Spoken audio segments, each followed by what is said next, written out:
இவரை நம்ம சிக்கன் பிரியாணி கிண்ட போகிறோம். இன்றைக்கி 1/2 கிலோ சிக்கனு, 1/2 கிலோ பிரியாணி அரிசி, தேவையான அளவு வெங்காயம், தக்காளி, ஒரு 3-4 தக்காளி. இது வந்து முந்திரி பருப்பு, பட்டை, லவாங்க பட்டை, பிரியாணி மசாலா. ஓகே, இது நல்ல மிளகு பொடி. இதை எப்படி கிண்டணுங்க நம்ம சொல்ல போகிறோம். ஓகே, கடையில் எண்ணெயை ஊற்றுதோம். ஓகேவா, எண்ணெய் ஊற்றியாச்சு. எண்ணெய் ஊற்றி சூடு பண்ணுறோம். பாருங்க, நம்ம இந்த முந்திரி பருப்பை வறுத்து எடுத்துக்கிட்டோம். ஓகே, இதை வந்து ஒரு கடாயில் வறுத்து எடுத்துக்கிட்டோம். ஏன்னா லைட்டாக வறுத்து வரும் போட்டாலும் நல்லாயிருக்கும்ண்ணே. சிலவங்க பச்சையாக போடுவாங்க, நம்ம வறுத்து போட்டுட்டா நல்லாயிருக்கும். இதை வறுத்து நம்ம தனியாக ஒரு இதில் எடுத்துக்கிடுவோம். ஓகே, அதில் பாருங்க சீரகம், வேறு இந்த இது லவங்க பட்டை, இதெல்லாம் லைட்டாக எண்ணெயில் வறுத்து எடுத்துக்கிடுவோங்க. தேங்காய் பட்டையும் வறுத்து எடுத்துக்கிடுவோம் லைட்டாக. பாருங்க, இதை வறுத்து எடுத்தாச்சு. இலையதையும் லவங்கையும் வறுத்து எடுத்தாச்சு. மசாலா இதெல்லாம் வறுத்து எடுத்தாச்சு, போட்டாச்சு. வெங்காயம் உள்ள போட்டு விடுவோம். வெங்காயத்தை நம்ம வசக்கிட்டோம். ஓகே, தட்டி இருக்குங்க. அது ரொம்ப இருக்கு, கசகசா போடக்கூடாது. இதை வசக்கிட்டோம். நல்லா வசக்கிட்டு நல்லா தக்காளியையும் போட்டு இது கூட வசக்குதோன்னு நல்லா நறுக்கி வச்சுருக்கோம். தக்காளி நாட்டு தக்காளினா நல்லா இருக்கும். நாங்கள் இந்த தக்காளி வசக்கி வச்சுருக்கோம். எது கிடைக்குதோ அதை போட்டு நல்லா வசக்கி எடுத்துக்கணும். நல்லா பழமாக இதை நல்லா வசக்கிட்டு, இது நல்லா வசக்கணும்னா அதுக்கு தான் நம்ம ஒரு இதை வச்சு மூடி வச்சுக்கிடுவோம். வெங்காயம் தக்காளி வசங்கிட்டு அதில் நம்ம வச்சுக்க சிக்கனை உள்ளே போடுவோம். சிக்கனை உள்ளே போடுவோம். ஓகேவா, சிக்கனை நம்ம அப்படியே உள்ளே போட்டு அதையும் நல்லா இதிலே வேக வைக்க போகிறோம். ஓகேவா, இதெல்லாம் வெந்த பிறகு தான் நம்ம குக்கரில் போட்டு அரிசியோடு போட்டு வேக வைக்கணும். பார்த்துருங்க. ஓகேவா, இதில் நல்லா சிக்கன் நல்லா வேகணும், இந்த மசாலா நல்லா பிடிக்கணும். அதுக்கு தான் நம்ம குக்கரில் போட்டு வேக வைக்கணும். அரிசியோட தேவையான அளவு உப்பு போட்டுவிடுங்க. ஏன்னா அதான் அந்த கறியில் பிடிக்கும். பார்த்துருங்க. கொஞ்சம் போட்டு நல்ல மிளகு பொடி கொஞ்சம் போட்டுடுங்க. ஓகே, உப்பு போட்டுருங்க. உப்பு போட்டால் தான் அந்த கறியில் எல்லாத்துலேயும் உப்பு பிடிக்கும். கிண்டி விட்டு அப்படியே மூடி வச்சுக்கிடுவோம். ஓகேவா, அந்த சிக்கனை வேகத்து கொஞ்சம் காயப்பொடி போட்டு விடணும். ரைட்டாக. ஓகே, லைட்டாக போட்டு விடுங்க. அதாவது தேவையான அளவு கொஞ்சம் மஞ்சள் பொடி தேவையான அளவு போட்டுவிடுங்க. ஓகே, மஞ்சள் பொடி தேவையான அளவு போட்டுருங்க. ஓகே, அதெல்லாம் மிளகா போட்டுடுங்க. ஓகே, மிளகா அதோட வேக வைப்போம். ஓகே, ஏன்னா நம்ம இதில் என்ன பிரியாணிக்கு தேவையான எல்லாம் போடாச்சு. ஏன்னா பிரியாணி மசாலா மட்டும் போடல. ஓகே, இப்போ கொஞ்சம் வேகட்டு, அதுக்கப்புறம் அதையும் போடுவோம். அதான் பாருங்க பிரியாணி மசாலா. ஓகே, நம்ம காட்டிருக்க பாருங்க ஃபஸ்ட்டு என்ன பிரியாணி மசாலான்ட்டு. பிரியாணி மசாலா இதுலேயும் கிராம் பட்டை எல்லாம் இருக்குது.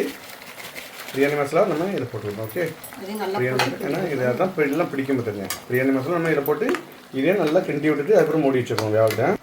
இது பாருங்க நல்லா வெந்துட்டு அடுத்தெல்லாம் நம்ம இஞ்சி, தயிர், இஞ்சி வேறு வெள்ளைக்கூடு பேஸ்ட்டு நம்ம தட்டி எடுத்துக்கிட்டோம். இதெல்லாம் தட்டி எடுத்துக்கிட்டோம். பார்த்துருங்க, தட்டி எடுத்துக்கிட்டு நம்ம கடையில் வாங்கலை, நம்மளே தட்டி எடுத்துக்கிட்டோம். ஓகேவா, வேறு தயிர் இதே நம்ம எல்லாம் மிக்ஸ் பண்ணிக்கிறோம். ஓகே, இதே எல்லாம் மிக்ஸ் பண்ணி அதே நம்ம கிண்டி எடுத்துக்கிட்டோம். ஓகே, இதே நம்ம நல்லா கிண்டி விட்டு கொடுக்குறோம். பாருங்கள், இது நல்லா வெந்துட்டு அடுத்தால பாருங்கள் நம்ம அரிசி இந்த ஒரு கப்பு எடுத்துருக்கோம். 1/2 கிலோ அரிசி. அந்த இதை இந்த கப்பில் நம்ம அரிசியை போட்டு விடுவோம். அரிசியை தட்டிக்கிடுவோம். அதுக்கப்புறம் அரிசியை தட்டிக்கிடுவோம். ஒரு கப்புக்கு அரிசிக்கு 2 கப்பு தண்ணி ஊற்றிக்கிடுவோம். ஊற்று 2 கப்பு தண்ணி ஊற்றிக்கிடுவோம்.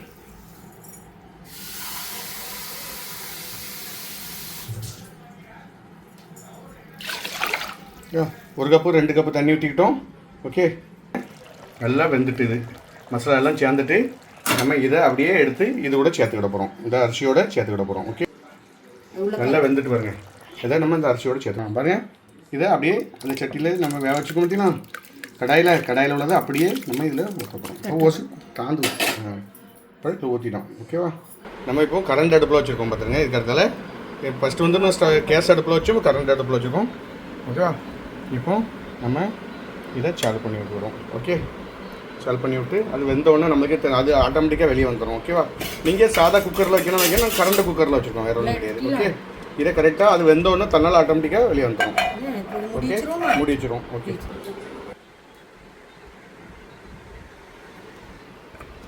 பாருங்கள் பிரியாணி ரெடி. ஓகே, பாருங்கள் எப்படி வெந்திருக்கு பாருங்கள். நல்லா வந்துட்டா ரெடி. பாருங்க பிரியாணி ரெடி. எப்படி இருக்கு பாருங்கள், அருமையாக இருக்கா? எப்படி வந்து எப்படி இருக்கு பாருங்க. அப்படியே இந்த கொல்லாமட்ட பருப்பு எப்படிலாம் அப்படி இருக்கா, அருமையாக இருக்கா. இதேமாதிரி நீங்களும் பிரியாணி ரெடி பண்ணி சாப்பிடுங்க. பிரியாணி எவ்வளோ அழகாக வெந்து எப்படி இருக்கு பார்த்தீங்களா. அவ்வளோ பிளேட்டில் போட்டாச்சு. அதுக்கு நம்ம வெங்காயம் பச்சடி பண்ணியிருக்கோம், பச்சை மிளகாய் போட்டு தயிர் வச்சு ஒரு முட்டை பிரியாணி ரெடி. இதேமாதிரி நீங்களும் பிரியாணி ரெடி பண்ணி சாப்பிடுங்க. பாருங்க இப்படி வந்துருக்கு பாருங்க, இதுலா அழகாக வந்திருக்கு, அப்படி பசுமையாக வந்திருக்கா பாருங்க. பாருங்க இப்படி அழகாக வந்திருக்கா.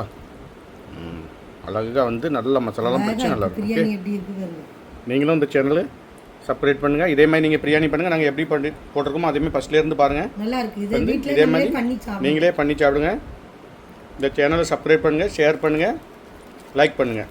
ஓகே, மீண்டும் அடுத்த வீடியோவில் சந்திப்போம். நன்றி, வணக்கம்.